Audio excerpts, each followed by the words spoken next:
South African-based Sudanese nationals have marched to their embassy in Pretoria demanding an end to military rule in Sudan. The Sudan Solidarity Group South Africa also demonstrated outside the Saudi embassy, saying it's been interfering in Sudan's domestic policy by supporting the militia.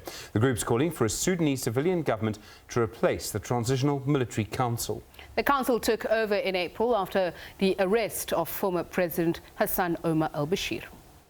It has almost been half a year since Sudanese took to the streets to demand a change in their country. This led to the end of Omar al-Bashir's 30-year-long reign and arrest. Local groups gathered to show support and create awareness about the Sudanese plight. Protests in that country continue to call for a civilian government, not the current transitional military rule. Saudi Arabia and other countries are financing the Janjaweed, which is the militia that has now taken power in Khartoum. We also believe there's interference from the United Arab Emirates. We believe there's interference from Egypt, so we are also submitting letters of protest. Our only message is please stop supporting the Janjaweed in Sudan, because they obviously do not want to hand over to a civilian government, and they are also being very brutal.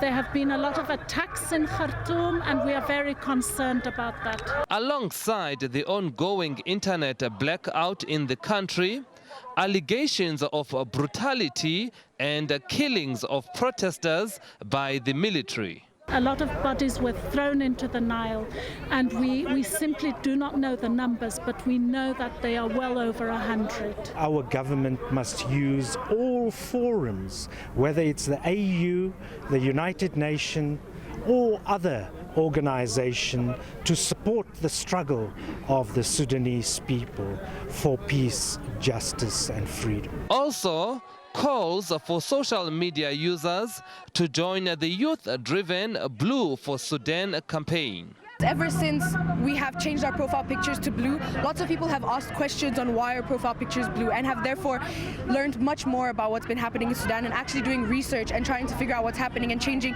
their profile pictures blue, which helps show that they're supporting us. And we wish it would pick up a bit more steam as well, so that it can help us save our families and people in Sudan from the killings. Demonstrators say the situation in Sudan needs immediate attention and support from all corners.